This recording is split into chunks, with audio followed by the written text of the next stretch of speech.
بس یہ دو شرطیں ہیں کہ ان پر پورا اترنا چاہیے. یہ بھی نہیں کہتے کہ وقت کا بڑا علامت الدہر ہو،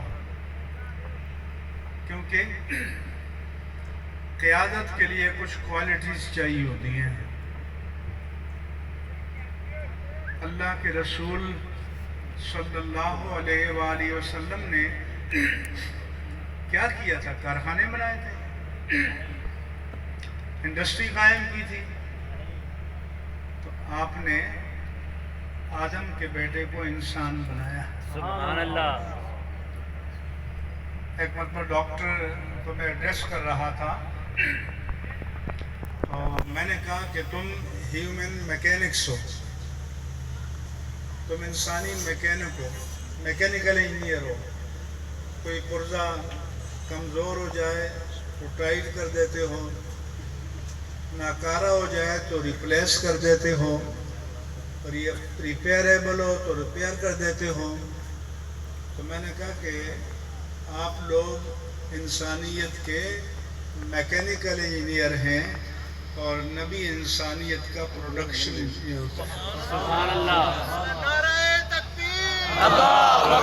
نعرہ رسالت، یا رسول اللہ. نعرہ رسالت، یا رسول اللہ. مفتی اعظم پاکستان زندہ آباد. اہل سنت زندہ آباد. اگر کسی کارخانے کی مشینری کو روز آئلنگ، گریسنگ، نٹ بولٹ کسے جائیں، پروڈکشن نہ دے تو کوئی اس کو گوارا کرے گا؟ نہیں.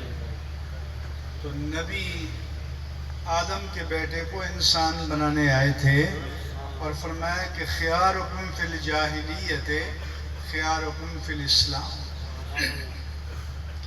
تم میں سے جو جاہلیت میں جس میں کوئی ٹیلنٹ تھا، کوئی جوہر تھا، کوئی کمال تھا، تو جب سے اسلام قبول کیا تو وہ ٹیلنٹ اسلام کے کام آیا. اس نے اس کو نکھار دیا، اس کی شخصیت کو نکھار دیا. تو عمر فاروق زمانہ خلافت میں حج کرنے آئے تو باہر پہاڑیوں میں چلے گئے جہاں بچپن میں لڑکپن میں جانور چرایا کرتے تھے. تو ان کی آنکھوں میں آنسو آ گئے.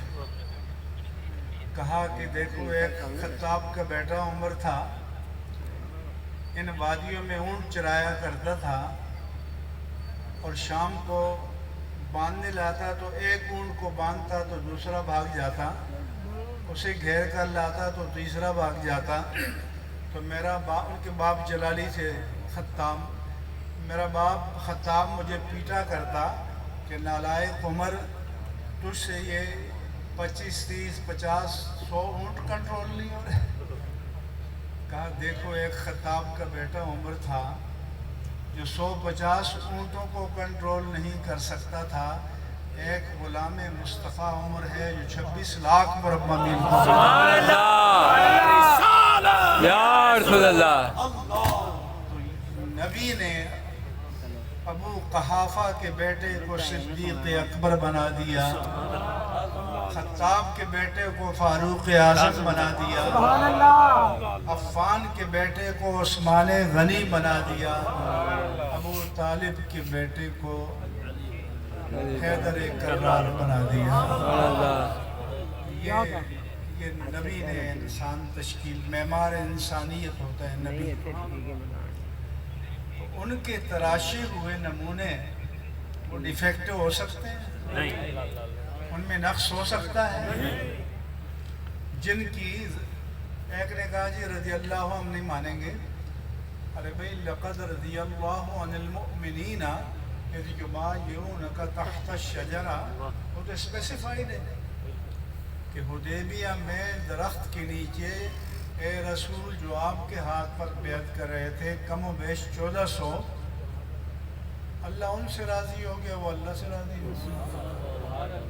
اللہ فرماتا ہے کہ اللہ جل شانہ already pleased with him، خوش ہو گیا.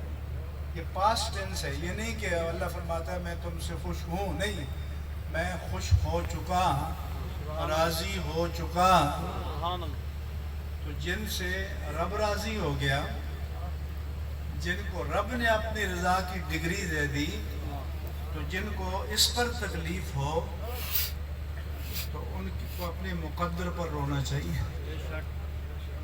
کیا قرآن کے سرٹیفکیٹ کو رد کیا جا سکتا ہے؟ نہیں، کیا قرآن سے ان آیات کو نکالا جا سکتا ہے؟ نہیں، تو جو قرآن کو مانتا ہے اسے تکلیف نہیں ہونی چاہیے۔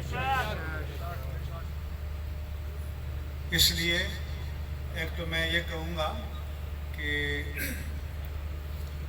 سوشل میڈیا پر اپنے علماء کی توہین نہ کرو۔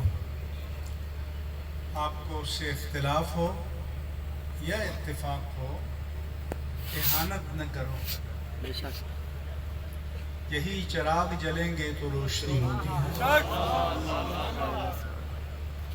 اس لیے علماء کو بھی میں کہتا ہوں کہ یہ سوشل میڈیا بیماری ہو گئی ہے اور ناقابل علاج بیماری ہو گئی ہے۔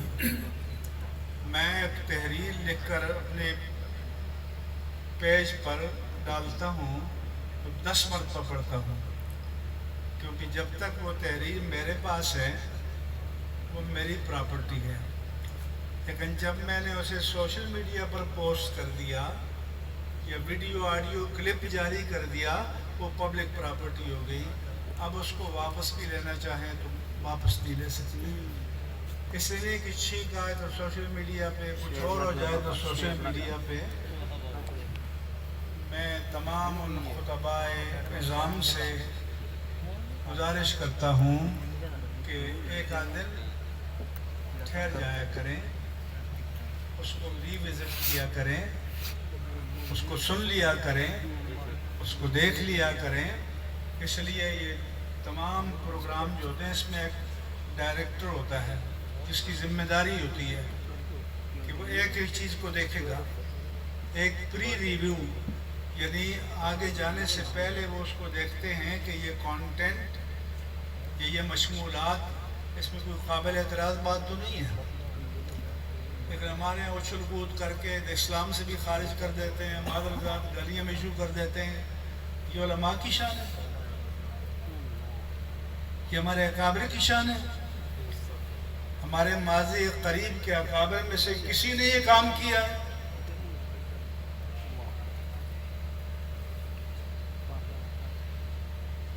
مجھے کہا نہیں، ہم ان کے ساتھ نہیں ہیں۔ میں نے کہا آپ تو اچھل کے داد دے رہے تھے، آپ میزبان تھے، آپ پر سب سے بڑی ذمہ داری عائد ہوتی ہے۔ اور سارا صاحب دائی ہیں، یہاں کوئی بھی کچھ کہہ جائے گا تو لوگ ان سے پوچھیں گے۔ آپ اسٹیج کے نگران تھے۔ اس لیے میں سارے نوجوان علماء، اچھی بات ہے اپنے خطابات سوشل میڈیا پر دیں، اپنے فرامین جاری کریں، فرمودات جاری کریں، لیکن عجلت میں نہیں۔ ریکارڈنگ کے بعد آڈیو ہو، ویڈیو ہو، خود اطمینان سے سن لیا کریں۔